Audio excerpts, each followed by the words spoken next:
Materi IPS kelas 7 terkait dengan interaksi antar ruang. Namun sebelum melanjutkan pembahasan ini, jangan lupa klik like dan subscribe-nya ya. Ngomong-ngomong tentang ruang, apakah teman-teman tahu ruang itu apa? Dan adakah makhluk hidup yang tidak tinggal di ruangan?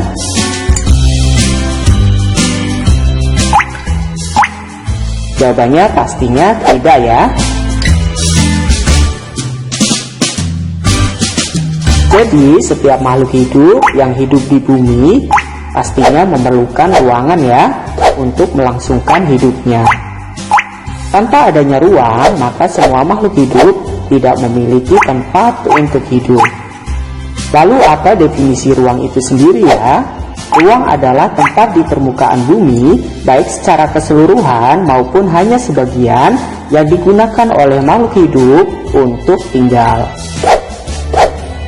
Ruang tidak hanya sebatas udara yang bersentuhan dengan permukaan bumi, tetapi juga lapisan atmosfer terbawah yang mempengaruhi permukaan bumi.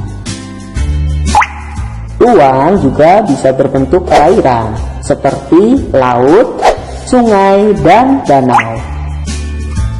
Ruang juga bisa berbentuk daratan, seperti gunung, hutan, dan gurun. Setiap ruang di permukaan bumi pastinya memiliki karakteristik yang berbeda. Misalnya, untuk daerah pegunungan di mana daerah ini cenderung dingin, sehingga masyarakatnya menggunakan baju yang lebih tebal. Berbeda dengan daerah pesisir, di mana daerah pesisir kondisinya lebih cenderung panas, sehingga masyarakatnya menggunakan pakaian yang lebih tipis. Komoditas yang dihasilkan kedua wilayah ini juga berbeda, di mana daerah pegunungan lebih banyak menghasilkan sayuran dibandingkan dengan daerah pesisir yang menghasilkan ikan dan garam. Perbedaan ini yang menghasilkan interaksi antar ruang. Interaksi antar ruang dapat didefinisikan sebagai hubungan timbal balik penghuni ruang dalam rangka untuk memenuhi kebutuhan karena perbedaan potensi setiap ruang. Selanjutnya, syarat terkait dengan interaksi antar ruang. Syarat yang pertama adalah saling melengkapi. Kondisi saling melengkapi atau complementary terjadi ketika dua wilayah atau lebih menghasilkan komoditas yang berbeda. Sebagai contoh, daerah pegunungan yang menghasilkan sayuran berbeda dengan daerah pesisir yang menghasilkan garam dan ikan. Perbedaan ini yang menyebabkan saling melengkapi antara daerah pegunungan dengan daerah pesisir, sehingga interaksi ini menjadikan makanan yang enak. Makanan yang enak ini bersumber dari daerah pegunungan dan daerah pesisir yang kita makan setiap hari.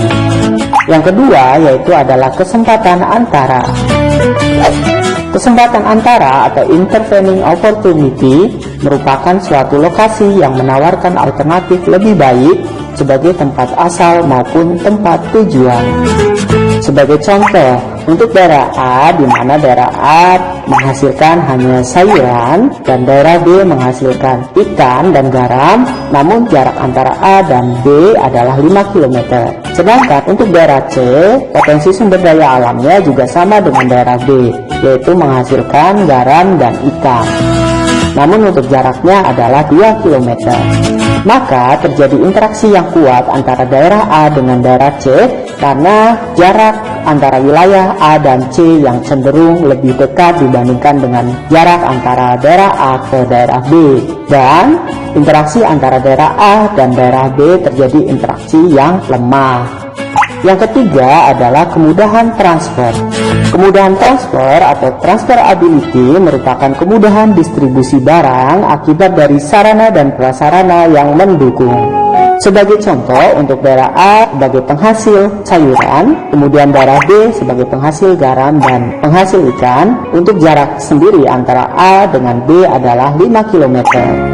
Sedangkan untuk daerah C dengan potensi sumber daya alam berupa ikan dan garam, namun jarak antara A dengan C adalah 4 km. Namun antara A dengan C terkendala sarana dan prasarana, baik itu jalan ataupun transportasi. Sedangkan untuk daerah A ke daerah B, sarana dan prasarananya lebih mendukung. Maka meskipun jarak antara A dengan B itu 5 km lebih jauh dibandingkan dengan A dan C, maka terjadi interaksi kuat antara A dengan B. Selanjutnya, bentuk interaksi antar ruang. Yang pertama adalah mobilitas penduduk. Bentuk interaksi antar ruang dalam bentuk pergerakan dan perpindahan manusia dari satu ruang ke ruang lainnya. Contoh dari mobilitas penduduk yaitu adalah urbanisasi, ruralisasi, imigrasi, transmigrasi, perjalanan ke tempat kerja, dan perjalanan ke tempat wisata, dan lain sebagainya. Sedangkan yang kedua bentuknya adalah komunikasi. Bentuk interaksi ini adalah bentuk interaksi antar ruang melalui perpindahan ide, gagasan, informasi, visi misi, cita-cita, dan sejenisnya, baik secara langsung maupun tidak langsung. Contohnya, melihat tayangan berita, melihat tayangan televisi, membaca buku, dan lainnya. Yang ketiga adalah transportasi.